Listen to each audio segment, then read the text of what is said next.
الحمد لله الذي خلق الأنبياء والصلاة والسلام على أفضل الأنبياء وعلى آله وأصحابه وأزواجه خاتم الأنبياء وعلى العلماء والفقهاء والصلحاء والأتقياء. أما بعد، فأعوذ بالله من الشيطان الرجيم. بسم الله الرحمن الرحيم.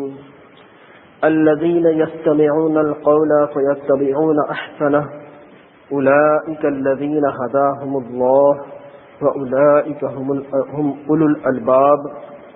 صدق الله العظيم وبلغنا رسولنا الأمين الكريم ونحن على ذلك لمن الشاهدين والشاكرين والحمد لله رب العالمين.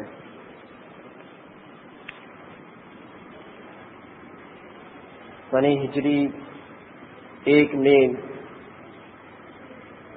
مسجد نبوی تعمیر ہوئی اور دیگر بہت سارے اہم کام رونما ہوئے، انجام دیے گئے،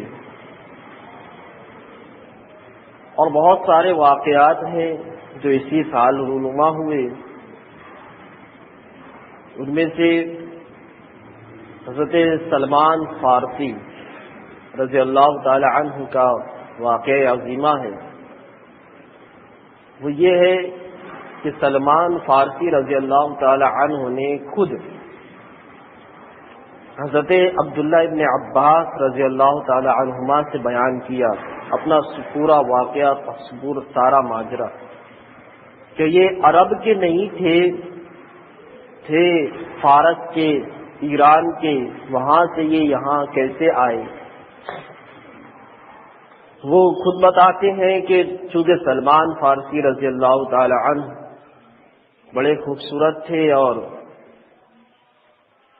خوشنما ان کا چہرہ تھا،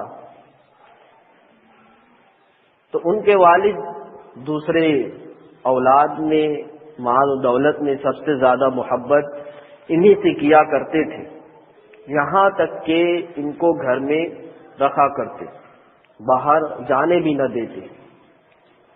لیکن کچھ دنوں کے بعد، کچھ سالوں کے بعد ایسا ہوا کہ جب سلمان فارسی رضی اللہ تعالیٰ عنہ کچھ ان کی عمر بڑھی تو ان کے والد بیمار پڑ گئے، اور ان کا چونکہ کھیتی کے لیے کچھ زمینیں انہوں نے دی رکھی تھی، باغات تھے، اور انہی کے اندر ایک چھوٹا سا مکان تھا، وہاں پر وہ جاتے اور اپنے پورے سارے کھیت کی رکھوالی کرتے، دیکھ بھال کرتے۔ جب یہ بیمار پڑ گئے تو انہوں نے کہا اپنے بیٹے سے کہ سلمان، اب تم ذرا جاؤ وہاں جا کے رکھوالی کرو، دیکھ بھال کرو۔ اور حال یہ تھا کہ اس عمر کے آنے تک، چونکہ وہاں سب لوگ مجوسی تھے، اکثر لوگ سب مجوسی تھے، فارس میں مجوسیت بڑی مشہور ہے ایران کی، تو ان کے والد بھی مجوسی تھے، آگ کی پوجا کرنا، یہ خود بھی آگ کی پوجا کرتے تھے، یہاں تک کہ وہ خود آگ کو جلایا کرتے تھے۔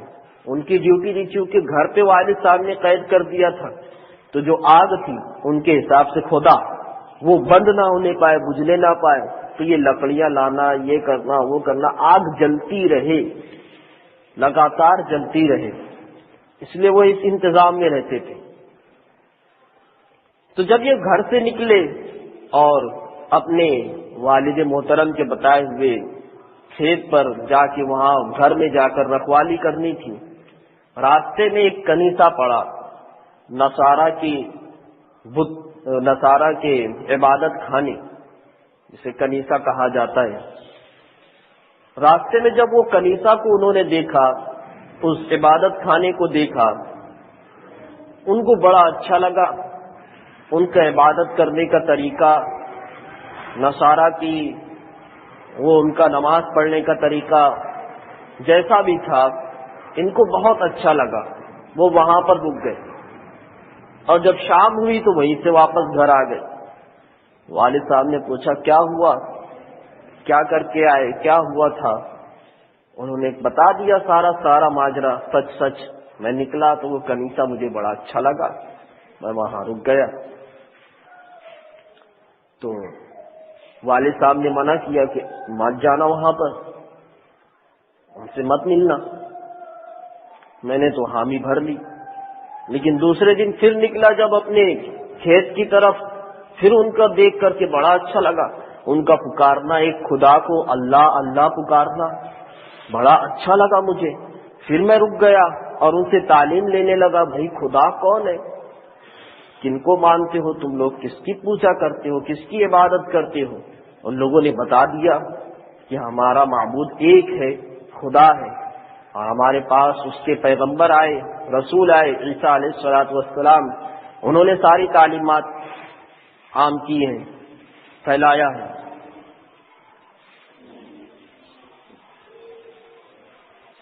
جب یہ سب انہوں نے سنا تو وہاں سے واپس آئے۔ واپس آنے کے بعد وہ لے کر واپس آئے جب گھر پر شام میں، تو پھر والد نے پوچھا کہ بھائی کیا ہوا؟ تو انہوں نے بتا دیا سارا کہ ایسی ایسی بات ہے۔ اس پر والد صاحب بڑا ناراض ہو گئے، کہا میں نے تجھے منع کیا تھا، پھر وہاں رک گئے، وہاں چلے گئے۔ تو انہوں نے کہا کہ والد صاحب ایسا ہے کہ ان کا جو خدا ہے وہ بڑا مجھے اچھا لگتا ہے، وہ جس معبود کو مانتے ہیں مجھے وہی صحیح لگتا ہے۔ یہ ہم ایسی کی پوجا کرتے ہیں جسے ہم خود زندہ رکھتے ہیں، اگر ہم لکڑی نہ ڈالیں تو وہ بجھ جائے، وہ کیسے خدا ہو سکتی ہے؟ اتنا سننا تھا، باپ ناراض ہو گئے۔ انہوں نے کہا کہ ہمارا جو دین ہے وہ بہتر ہے، ان کے دین سے اچھا ہمارا دین ہے، ان کے پاس مت جانا، سلمان فارسی نہ مانے۔ تب والد نے یہ کیا کہ ان کو زنجیر میں جکڑ کر گھڑی میں قید کر دیا کہ نہ یہاں سے نکلیں گے، نہ وہاں جا کر کے کوئی بات ہوگی۔ قید کر دیا انہوں نے۔ سلمان فارسی رضی اللہ تعالی عنہ کے دل میں وہ تڑپ تھی کہ حق کی تلاش، حق کیا ہے، صحیح کیا ہے، سچ کیا ہے۔ اور ایسے لوگ ہوتے ہیں حق کی تلاش کرنے والے، صحیح حق کی تلاش کرنے والے۔ ورنہ آج کل کے بہت سارے ڈھنڈورا پیٹنے والے بھی پیدا ہو گئے جو کہتے ہیں بس حق کدھر ہے وہ ہم جانیں، اور یہ بولتے بولتے اپنی سائڈ لے کے چلے جاتے ہیں، مانتے ہی نہیں۔ تعصب کی آگ اندر رہتی ہے، تشدد تعصب کی آگ اندر رہتی ہے، اور زبان پر ہوتا ہے حق کی تلاش میں ہم۔ یہ جو جھگڑا ہے، یہ جو فتنہ ہے، اس میں حق پر کون ہے یہ دیکھنے کے لیے آ رہے ہیں، لیکن تعصب کی آگ اندر ہوتی ہے۔ حضرت سلمان فارسی رضی اللہ تعالیٰ عنہ کا حال ایسا نہ تھا، وہ اور بے چین ہوئے کہ ہمیں ان سے اور تعلیمات لینی ہے، ان کا عبادت کرنے کا کیا طریقہ ہے، مجھے خدا کی اور عبادت کرنی ہے۔ تب انہوں نے پیغام بھجوا دیا چپکے سے ان کنیسہ والوں کے پاس کہ اگر کوئی ایسا معاملہ تم بتاؤ کہ اس کی جہاں پر جڑ ہے، جہاں پر سب سے بڑی تعلیم ہوتی ہے نصرانیت کی، عیسائیت کی، انہوں نے کہا یہ شام میں ہے۔ کہا کہ اگر کوئی قافلہ جائے گا شام تو مجھے خبر کر دینا، میں بھی ساتھ بولوں گا۔ انہوں نے ایسے ہی کیا۔ کچھ چند دن کے بعد کچھ قافلے جانے والے تھے، انہوں نے خبر پہنچا دی۔ حضرت سلمان فارسی رضی اللہ تعالیٰ عنہ نے کسی طریقے سے اس بیڑی کو، اس زنجیر کو توڑ کر وہاں سے راہ فرار اختیار کی اور اس قافلے والوں کے ساتھ ہو لیے، چلے گئے شام۔ شام میں جب پہنچے تو ان کو ایک کنیسہ، ایک عبادت خانے میں رکھ دیا گیا۔ وہاں پر ایک جو پادری تھا، راہب، ان کے پاس وہ رہنے لگے، تعلیمات لینے لگے، لیکن کہتے ہیں کہ مجھے وہ بہت ناپسند تھا۔ وہ آدمی لوگوں کو صدقات کا حکم دیتا تھا، زکوٰۃ کا حکم دیتا تھا، مال خرچ کرنے کا حکم دیتا تھا اور خود جمع کر کے رکھتا تھا۔ جب اس کے پاس صدقات کے مال آتے تھے کہ غریبوں میں تقسیم کر دیا جائے تو وہ اپنا خود جمع کر کے رکھتا تھا۔ کچھ دن کے بعد وہ مر گیا، انتقال کر گیا۔ لوگوں نے اس کو بڑا تعظیم کے ساتھ اس کو دفن کرنے کا سوچا، تو میں نے کہا کہ اس کی وہ تعظیم مت کرو جو تم راہبوں کی کرتی ہو، عبادت گزار کے کرتے ہو۔ یہ تو بڑا ہی نافرمان گنہگار تھا۔ انہوں نے کہا تم یہ کیسے کہتے ہو، تمہارے پاس اس کی گواہی کیا ہے، دلیل کیا ہے؟ تب انہوں نے 7 جھیرے نکالے، جو جھیر ٹائپ میں تھا 7 جھیرے نکالے، ان سب میں سونا اور چاندی بھرا ہوا تھا۔ کہا یہ تمہارا مال لیتا تھا، رکھتا تھا، کہتا تھا خرچ کرنے کا، تم خرچ کرتے تھے، اس کے پاس لا کے رکھتے تھے کہ تم غریب کو دے دینا، اور یہ اپنا جمع کر کے رکھتا تھا۔ تب ان لوگوں نے اس کو سولی پر چڑھایا اور پھر اس کو دردناک انجام تک پہنچا دیا، پتھروں سے مارا، جیسا بھی اس کا حشر کرنا تھا۔ پھر دوسرا ایک راہب آیا اس کی جگہ پر، کہا سلمان فارسی رضی اللہ تعالیٰ عنہ کہ وہ بڑے اچھے تھے، نماز پڑھتے تھے، عبادتیں خوب کرتے تھے، رات میں جاگتے تھے، قیام اللیل ہوتا تھا، سب کچھ ہوتا تھا ان کے پاس، مجھے بہت اچھے لگے۔ جب ان کا انتقال کا وقت آیا تو میں نے کہا کہ مجھے وصیت کرو، میں بھٹک نہ جاؤں، مجھے کوئی ایک راستہ بتا دو، میں اس پر چلتا رہوں، یہاں پر بھٹکانے والے بہت لوگ ہیں۔ انہوں نے کہا کہ تم جاؤ موصل میں۔ انہوں نے چونکہ دیکھ لیا تھا کہ ایک راہب کا تو حال میں دیکھ چکا ہوں، اب کوئی ایسے راہب کا پتا دو جو حقیقی ہو، صحیح میں معنوں میں وہ عبادت کرنے والا ہو، جھوٹا پسارا نہ ہو، لوگوں کو دھوکہ دینے والا نہ ہو۔ تو انہوں نے کہا کہ موصل میں جاؤ، موصل میں میری طرح ایک آدمی ہے۔ یہ نکل گئے موصل پہنچے، وہاں پر بھی وہ بڑے متقی پرہیزگار نکلے، عبادت گزار نکلے۔ ان کا جب وصال ہونے لگا تو ان سے کہا کہ اب تم مجھے کوئی پتہ بتاؤ، اب تو تم یہاں سے جا رہے ہو، مجھے کوئی پتہ بتاؤ۔ انہوں نے کہا کہ نصیبین میں جاؤ۔ یہ وہاں سے نکل کے نصیبین پہنچ گئے۔ نصیبین پہنچے تو انہوں نے پھر روم بھیج دیا۔ روم پہنچے تو وہاں کے جو راہب تھے ان کا جب انتقال ہونے لگا تو ان سے کہا کہ اب تم مجھے کسی کا پتہ دو۔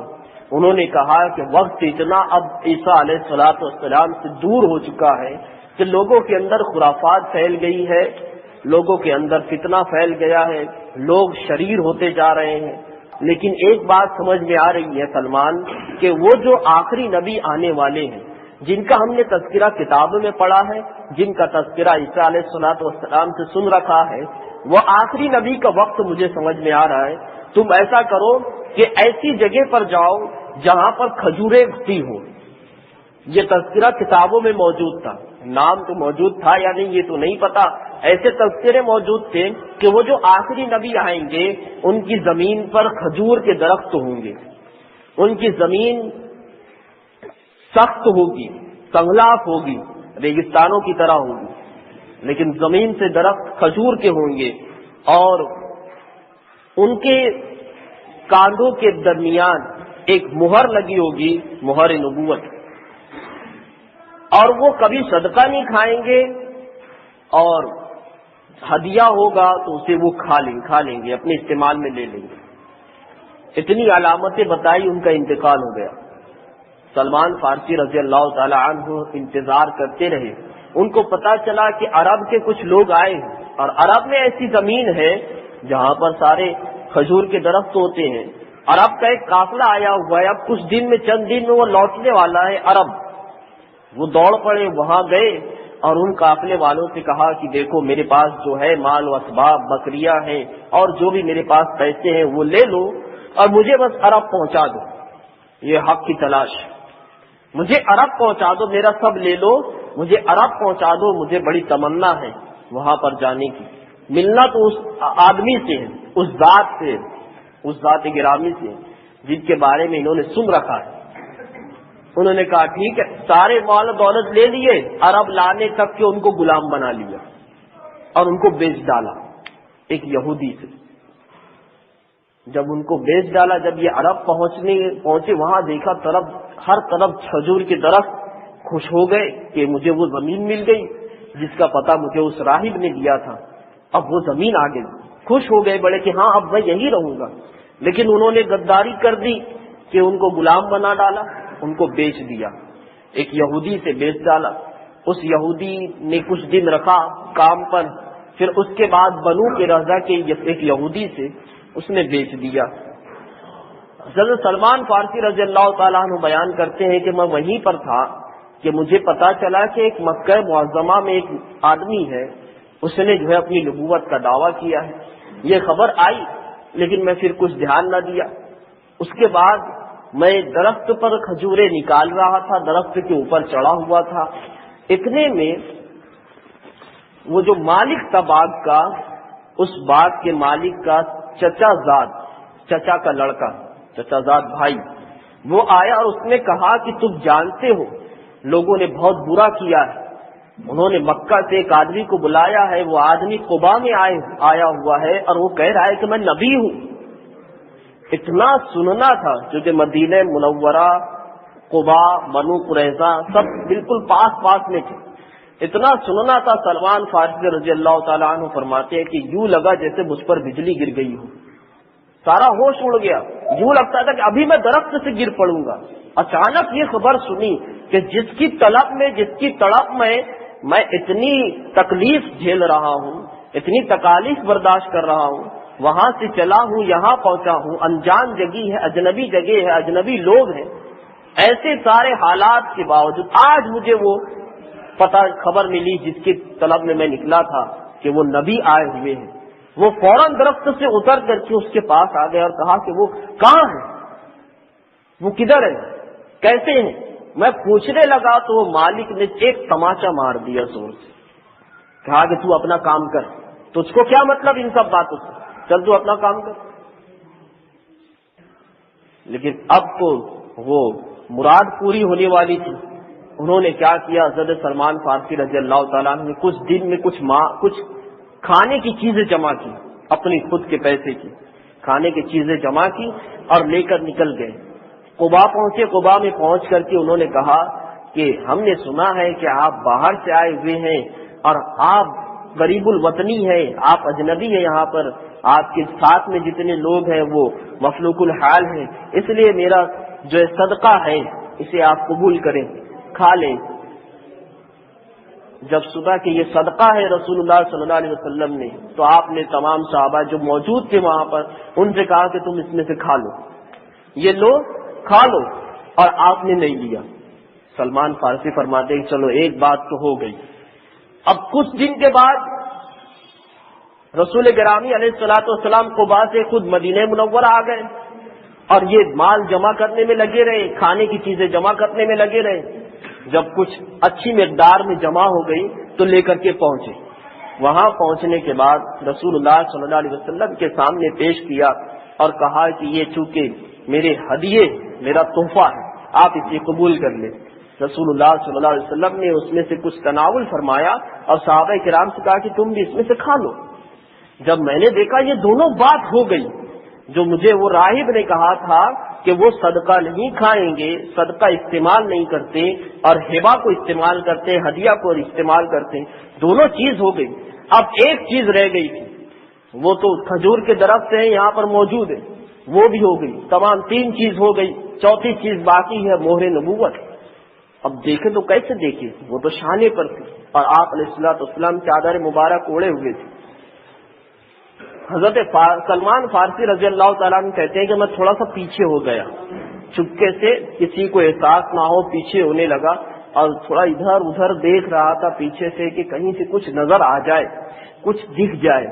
رسول اللہ صلی اللہ علیہ وسلم نے تاڑ لیا مجھے، وہ سمجھ گئے، غیب دان نبی علیہ الصلوۃ والسلام سمجھ گئے کہ ان کو چاہیے کیا، ان کو دیکھنا کیا ہے۔ انہوں نے ڈانٹا پھٹکارا نہیں کہ تم کیا کر رہے ہو پیچھے جا کر کے۔ آپ علیہ الصلوۃ والسلام نے چادر مبارک ہی ہٹا دی۔ جیسے ہی میں وہ مہر نبوت کو دیکھا، سلمان فارسی رضی اللہ تعالیٰ عنہ فرماتے ہیں فوراً میں کبب میں اوندا ہو گیا، میں چوم لیا وہ مہر نبوت کو اور وہیں کلمہ پڑھ لیا، وہیں مسلمان ہو گیا۔ میں وہیں پر مہر نبوت کو چوم لیا، چوم کر کے میں وہاں پر مسلمان ہو گیا۔ اور پھر رسول اللہ صلی اللہ علیہ وسلم نے فرمایا میرے سامنے آ، سلمان فارسی میرے سامنے آؤ۔ وہ آپ آئے سامنے اور فرمایا کہ تم سناؤ تمہارے ساتھ کیا گزرا ہے۔ وہ کہتے ہیں رسول اللہ صلی اللہ علیہ وسلم چاہتے تھے کہ صحابہ کرام بھی سن لے کہ سلمان کتنے دور سے گزرا ہے۔ سلمان فارسی رضی اللہ تعالیٰ اہل علم بتاتے ہیں کہ سلمان فارسی رضی اللہ تعالی عنہ کی عمر 350 سال تھی، 350 سال۔ یہ بتایا جاتا ہے کہ سلمان فارسی رضی اللہ تعالی عنہ نے عیسیٰ علیہ الصلوۃ والسلام کے صحابہ یعنی عیسیٰ علیہ السلام کو دیکھنے والے اور ان کو ماننے والے جو رہے ہیں ان کو بھی دیکھا ہے اور خود رسول گرامی علیہ السلام کے صحابی بنے. اتنا بڑا دور، اتنا لمبا ان کا وقت گزرا ہے. 350 بتاتے ہیں سن 35 یا 36 ہجری میں ان کا انتقال ہوا، ان کا وصال ہوا. یہ سلمان فارسی رضی اللہ تعالیٰ عنہ جب مسلمان ہوئے تو انہوں نے سارا ماجرا بتایا کہ میں آزاد تھا، میں غلام نہیں تھا، مجھے تو ظلم کر کے غلام بنا لیا گیا. رسول اللہ صلی اللہ علیہ وسلم نے فرمایا فقاتل یا سلمان، اے سلمان تو تم مکاتبہ کر لو. ایک طریقہ ہوتا ہے غلام کے اندر کہ اگر کسی کو غلامیت سے آزاد ہونا ہے تو ایک تو یہ ہے کہ آقا خود سے آزاد کر دے، دوسرا یہ ہے کہ اس کو مکاتب بنا لے، مکاتب بنا لے. مکاتب مطلب خط و کتابت لکھ دے کہ اگر تو اتنا مال مجھ کو دے دیا کما کے یا میرا یہ کام کر دیا تو تو آزاد. جہاں یہ بولا آقا اور اس نے کام کر دیا تو آزادی فکس ہو جاتی. رسول اللہ صلی اللہ علیہ وسلم نے فرمایا کہ آپ جو ہے کتابت کر لیں، مکاتبہ کر لیں اس سے کہ کتنے پر وہ راضی ہوتا ہے تمہیں آزاد کرنے پر، وہ کر لیں. انہوں نے بات کی، جو آقا تھا ساری بات کی تو وہ راضی ہوا کہ 300 کھجور کے پودے 300 کھجور کے پودے لگائیں اور 40 اوقیہ سونے کا یہ مجھ کو دے دو تو تم آزاد. رسول اللہ صلی اللہ علیہ وسلم کی بارگاہ میں آ گئے، کہا یا رسول اللہ صلی اللہ علیہ وسلم بات اس پر ٹھہری ہے 300 پودے کھجور کے لگانے اور 40 اوقیہ سونے کا. رسول اللہ صلی اللہ علیہ وسلم نے صحابہ کرام سے فرمایا کہ تم سلمان کی مدد کرو، انہیں پودے لالا کر کے دو. صحابہ کرام پودا لانے میں جٹ گئے. جو اکٹھا ہے 7 پودا آیا تھا وہ 15 تھا، 15 ہی پودے ملے تھے کھجور کے. رسول اللہ صلی اللہ علیہ وسلم نے فرمایا کہ جب بھی تمہارے پاس پودا آئے تم گڑھا کھود لینا، لیکن تم اپنے ہاتھ سے اسے لگانا مت. میرے پاس آنا، میں اپنے ہاتھ سے لگاؤں گا. وہ 15 پودے آپ علیہ الصلوۃ والسلام نے اپنے دست مبارک سے لگائے، اس گڑھے میں ڈالا اور فرماتے مٹی بھی آپ نے ہی ڈالی. پھر دھیرے دھیرے دھیرے دھیرے دھیرے دن بدن صحابہ کرام کہیں ملا، کہیں سے لائے، کہیں سے خریدے، کہیں سے کچھ، ایسے کرتے کرتے 300 پودے پورے لگا دیے. سلمان فارسی رضی اللہ تعالی عنہ اور سارے لگانے والے رسول گرامی علیہ الصلوۃ والسلام. سلمان فارسی رضی اللہ تعالیٰ عنہ فرماتے ہیں قسم اس خدا کی جس نے نبی علیہ الصلوۃ والسلام کو حق کے ساتھ بھیجا، وہ 300 پودے میں سے ایک پودا بھی مرجھایا نہیں تھا، سارے کے سارے سلامت تھے. کوئی بھی ایک پودا بھی ریجیکٹ نہیں ہوا کہ یہ پودا نہیں چلے گا، دوسرا اور لے کر. 300 پودے تو ہو گئے لیکن اب 40 اوقیہ سونے کے یہ کہاں سے لانا. یہی سارے معاملات چل رہے تھے کہ ایک صحابی آئے، انہوں نے کہا کہ یا رسول اللہ صلی اللہ علیہ وسلم مجھے کچھ خزانہ ملا ہے، میں زمین کھود رہا تھا وہاں سے کچھ ملا. جب دیکھا تو اس میں سونے اور چاندی تھے. آپ علیہ الصلوۃ والسلام نے فرمایا کہ یہ سلمان کو دے دو، اور سلمان جاؤ یہ اس کو دے دو، 40 اوقیہ یہ پورا کر دو اور تم آزاد ہو جاؤ. اس طریقے سے سلمان فارسی رضی اللہ تعالیٰ عنہ 300 پودے لگائے اور 40 اوقیہ سونا دے کر کے آپ آزاد ہوئے. آزاد ہونے کے بعد آپ کو ایک رنج ملال تھا. وہ کہتے تھے کہ مجھے غلامی کی وجہ سے، غلامیت کی وجہ سے میں بدر اور احد میں نہیں جا پایا، غزوہ بدر اور غزوہ احد میں نہ جا پایا. اور جب آزاد ہوئے، آزاد ہونے کے بعد آپ سارے غزوات میں رہے، یہاں تک کہ جب غزوہ خندق کا موقع آیا، جیسے کہ پوری تفصیل کے ساتھ انشاءاللہ بیان ہوگا، کبھی موقع آئے گا. غزوہ خندق میں خندق کھودنے کا مشورہ سلمان فارسی رضی اللہ تعالی عنہ نے دیا تھا.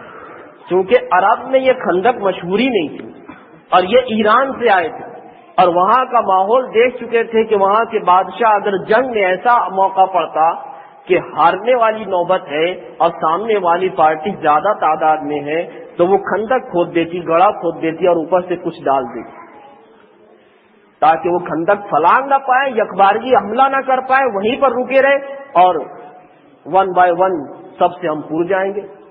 اس طریقے کا معاملہ کرتے تھے. تو جب انہوں نے مشورہ دیا تمام صحابہ کرام کو بڑا ہی اچھا لگا خبر یہی پہنچی تھی کہ یہود، نصارا، کفار قریش سب مل کر کے حملہ کرنے والے ہیں مدینہ منورہ پر، اور جب سب مل جائیں گے تو تعداد تو کچھ بھی نہ رہیں گی. پوری تعداد تھی 10,000 کا لشکر آیا تھا غزوہ خندق میں، اور یہاں پر تعداد تھی 3,000 صحابہ کرام، 10,000 کا لشکر. ایک کے مقابلے میں 2 بھی نہیں، ایک کے مقابلے میں تو 3، 2 سے زیادہ ہوتے تھے. تو کیسے ان کو پورا جائے، کیسے مقابلہ کیا جائے؟ اور یہاں پر کمزوری کے حالات تھے تو آپ نے خندق کا وہ مشورہ دیا. ایسا مشورہ آپ نے دیا کہ سب کو بڑا پسند آیا. صحابہ کرام خندق کھودنے میں لگ گئے اور جھومتے تھے کہ کیا نیا کام کر رہے ہیں، کیا بڑھیا کام کر رہے ہیں کہ اسلام پر اتنی بڑی آنچ آنے والی. اب یہی خندق جو ہے اسی سے مادی طور پر ہماری حفاظت ہوگی. کھودتے تھے اور سلمان فارسی رضی اللہ تعالیٰ عنہ کو یاد کرتے تھے کہ وہی تو ایک ذات ہے جس نے مشورہ دیا. تو انصاری کبھی شوق میں کہنے لگتے تھے سلمان منا، سلمان ہم میں سے، سلمان ہم میں سے، وہ اجنبی نہیں ہے، وہ فارسی نہیں ہے، وہ ہم میں سے. مہاجرین کہتے تھے کہ سلمان تو ہم میں سے، سلمان ہم میں سے.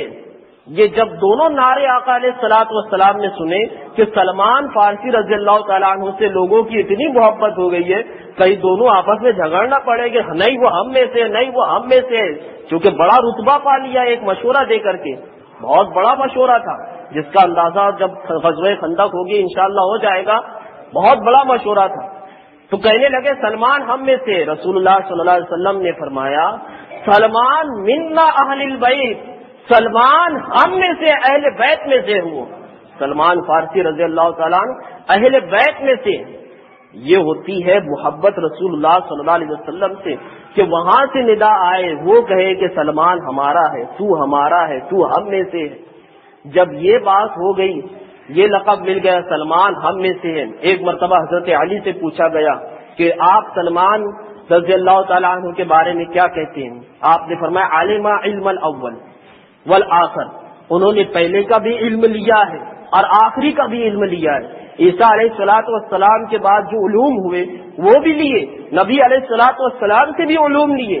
بڑے عالم ہیں آپ، علامہ ہیں، علم کے پہاڑ ہیں، سارا سب کچھ لیا. اور وہ ہم میں سے ہے اہل بیت، وہ ہمارے اہل بیت میں سے. جب ادھر سے ندا آتی ہے، جب رسول اللہ صلی اللہ علیہ وسلم فرما دیتے ہیں کہ تو میرا ہے، تو ہم میں سے ہے، تو ہمارا ہے، تو بات پھر کچھ اور بنتی ہے. جیسا کہ رسول اللہ صلی اللہ علیہ وسلم نے دوسری روایت میں فرمایا کہ ان الجنت تشتاق الی ثلاثہ، جنت اتنی عظیم نعمت. ہم تو یہاں سے دعا مانگتے رہتے ہیں کہ اللہ تعالی ہمیں جنت میں ڈال دے، ہم سے کوئی غلطی ہوگی معاف کر دے، ہم سے کوئی خطا ہوگی معاف کر دے، ہمیں بخش دے، ہمیں نیک عمل کرنے کی توفیق عطا فرما، وہ عمل کرنے کی توفیق عطا فرما جس سے جنت میں داخلہ ہو، ایمان پر خاتمہ ہو، کیوں ہو، جنت ملے، ہم جنت جائیں. ہمارا شوق ہے، ہمارا یہ محبت ہے، ہمارا یہ جذبہ ہے کہ ہم جنت میں جائیں، جنت میں کیسے داخل ہو جائیں. لیکن رسول اللہ صلی اللہ علیہ وسلم فرماتے ہیں تمام لوگ تو جنت کے بڑے ہی مشتاق جانے کے لیے، بڑے ہی چاہتے ہیں، چاہت رکھتے ہیں، شوق رکھتے ہیں کہ ہم جائیں، جنت میں داخل ہو جائیں. آپ علیہ الصلوۃ والسلام نے فرمایا کہ جنت 3 لوگوں کی مشتاق ہے. جنت خود چاہتی ہے کہ 3 میرے پاس آئیں، یہ 3 میرے پاس آئیں. جنت چاہتی ہے، جنت کے اندر چاہت ہے، شوق ہے کہ یہ 3 آ جائیں. ان 3 میں سے رسول اللہ صلی اللہ علیہ وسلم نے فرمایا سلمان فارسی رضی اللہ تعالیٰ عنہ ہیں، جن کی آنے کی، جن کی آمد کی جنت مشتاق ہے، کہ جنت چاہتی ہے کہ یہ سلمان فارسی رضی اللہ تعالیٰ عنہ آ جائیں. اور دوسرا نام لیا آپ علیہ الصلوۃ والسلام نے حضرت عمار بن یاسر رضی اللہ تعالیٰ عنہ. اور پھر آپ نے فرمایا تیسرا، 3 لوگ ہیں جن کی جنت بڑی مشتاق ہے کہ یہ آ جائیں. تیسرا نام تھا حضرت علی رضی اللہ تعالیٰ عنہ. وہ حضرت علی رضی اللہ تعالیٰ عنہ کی بڑی مشتاق ہے.